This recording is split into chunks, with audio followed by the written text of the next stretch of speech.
I want to talk today about Isaiah 53. And what I want to bring out is the fact that in the Jewish religion, they say this is talking about Israel, but no, this is not talking about Israel. Now, yes, the Jewish people have suffered. When the Black Death took place in the 14th century, the Jews were blamed for poisoned wells, which they didn't. The people brought upon themselves. In 1910, in Tsarist Russia, the Tsar said, "The Jews have caused your problems," and there was a great pogrom there. And then when Hitler rose up, he would blame. He said it's the Jews who have caused our depression, caused our economic problems, and many that died in what's called the Holocaust. So estimated to be 6 million Jews. But I want to bring out is that where God made one Jew, I'm talking about Moshiach to be the scapegoat, that he took the responsibility uh, for Jew and Gentile, for all of the sin and all the disease and all of the suffering that has come upon the world. He talks about, the suffering servant.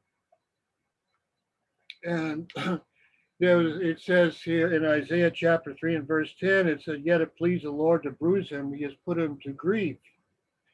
That it says that in the Brit Hadashah, in chapter 21 of,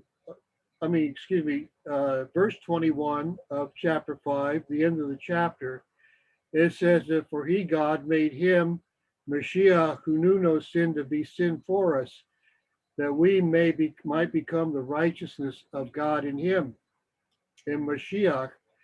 And also that it says that in verse 19, that it was that is that God was in Mashiach, reconciling the world to himself, not imputing their trespasses to them.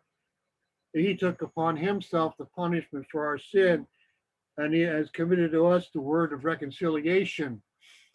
This is why I believe that the only way to reach out to God is through Mashiach, through Yeshua, because it says that it pleased the Lord to bruise him, he's put him to grief.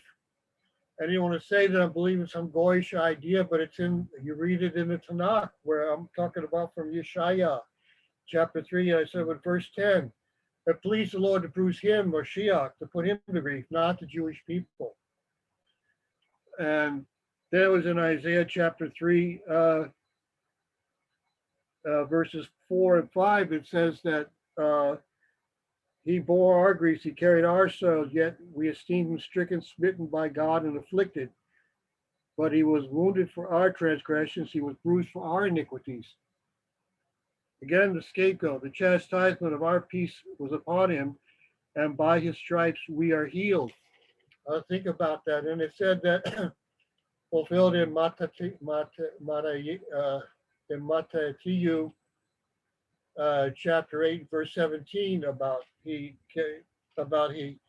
bore our sicknesses.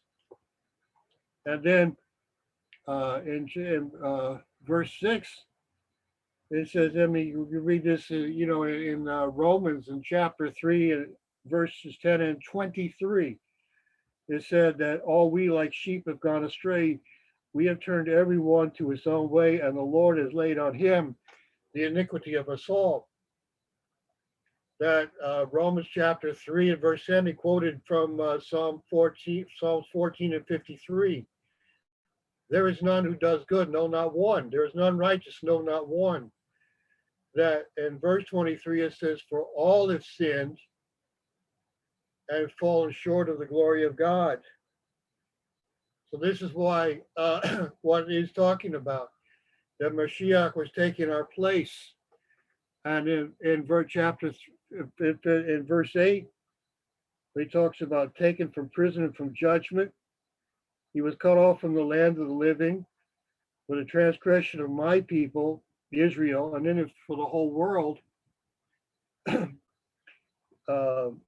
then it says, Daniel chapter 9 and verse 26, he talks about that Messiah will be cut off, that means killed, but not for himself. It meant that he was going to be, again, the Mashiach as a scapegoat for all. One Jew taking the punishment for all of mankind, from Adam and Eve all the way down to today. That he'd be cut off, but not for himself, not because of anything he would do. He would be an innocent man, and he would be taking our place. They talk about verse 7. It says that he made his grave with the wicked. He was put to death between two thieves, two criminals. And with the rich at his death, he was buried in a rich man's tomb.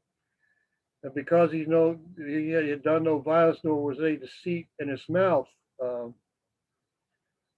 fact was, it said he stood as before a sheep before a shearers is dumb. He was standing before the king after he was mocked and beaten by the Roman soldiers.